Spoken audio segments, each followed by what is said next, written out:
Hi, this is Denise from InnerStrength University with your inner guidance message for today. And today we're talking about redefining self-sabotage. There's many videos out there that basically states that self-sabotage is the art of setting a goal and then denying yourself the completion of that goal and all the goodness that it brings.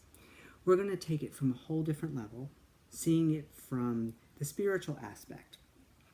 Because the art of self-sabotage from a spiritual standpoint just simply states that your ego is in the way. All self-sabotage originates from thought, and thought is a tool of the ego. One of the quickest ways to alleviate the art of self-sabotage is going into no thought. You can call it meditation, but even a few seconds of stopping thinking will bring relief, because all negative emotion, and this is what self-sabotage is, you're telling yourself you can't, you're not good enough, you're not smart enough, whatever that audio tape that's in your head that your ego keeps playing over and over. Why did you do this? What did you get us into this time? Why did you say that? Why did you volunteer? And I've been there for months sometimes. But what I found, there's no way to talk yourself out of self-sabotage. The easiest way is to go no thought. And in going no thought, there's no thoughts. And when there's no thoughts, there can be no negative emotion, because negative emotions thrive on the power of the thought that goes with it.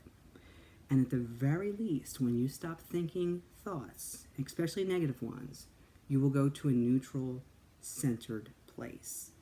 And then from there, you can take yourself into a positive feeling. And when you come out from a positive feeling, when you do begin to think again, it won't be those self-sabotaging thoughts. So there's so much that you can do in trying to figure out what emotions that happened last week, last month, 5 years ago, 10 years ago, that got you to this place of self-sabotage.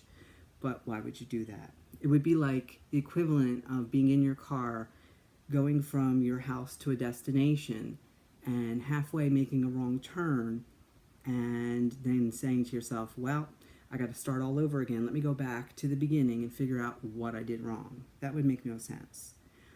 What you would do is allow your GPS to reroute you and go from where you are. And that's what we're doing today. This is all about the voice of your heart is your intuition. The language your heart speaks, your intuition speaks, is feeling. The mind, the ego, cannot feel. It is simply facts. And most of the time, those facts are not true. So what we're suggesting here is to listen to the language of your heart by shutting down the language of your mind. Shut down the monkey mind of the ego. Remember the beautiful saying, not my monkeys and not my circus. And you definitely can say that to your ego. But once you shut down the mind, you can hear the whispers of your heart. And the intuition is a very soft, quiet voice that moves you forward through feeling. Now, here's the interesting thing. When you go into no thought, when you spend, whether a few moments, a half hour, that's up to you, but the longer you spend there, the better you're going to feel. And again, when you're in no thought, that means no thinking.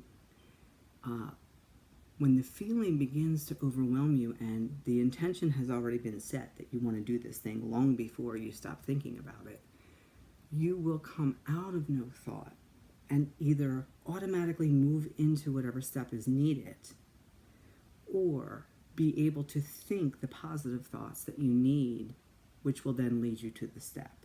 But many, many times for me, as soon as I come out of no thought, there's just this overwhelming urge to go do something, and I'm actually in the something doing it before I start thinking about what I'm doing.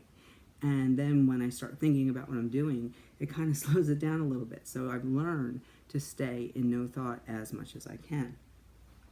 You cannot logic yourself into intuition. You must feel. No matter how well you understand the mind, how well you understand the concept of mind and logic and heart and intuition. Intuition speaks through feeling and feeling alone. So if you shut down your feelings, you cannot tap into your intuition no matter how much you understand it. It is a language that only you can speak with yourself, because everybody's intuition speaks to them differently. And how mine feels, if I tried to teach you what mine feels, it would not be the same for you. So this is where it's about taking time to get to know yourself, just like you would a new friend, a new coworker, a new job, a new love interest. It's about learning the language you speak with yourself. And it's this innate wisdom that's already working within you. And as you're watching this video, it's digesting your food, it's beating your heart, and you don't even have to think about that. You don't have to sit there and go, okay, beat, beat, beat. It just does it. And this is the trust that you will give in going into no thought, that the very wisdom and intelligence within you that's beating your heart and digesting your food and growing your nails will also start to feel within your body and then inspire you to move to amazing inspired action.